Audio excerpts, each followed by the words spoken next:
Are 16-year-olds too young to vote?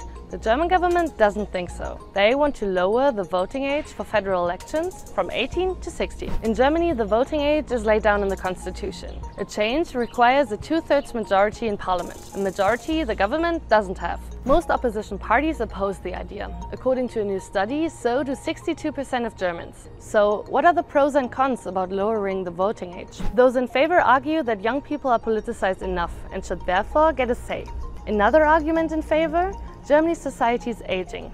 Older generations and their worries dominate elections. If the voting age is lowered, an estimated 1.5 million more voters would be eligible to cast their ballots. A move towards generational justice, according to the German government. It could also help with young Germans' disenchantment with politics. Opposition parties argue that teenagers are simply too immature and inexperienced to vote, as most of them aren't working yet.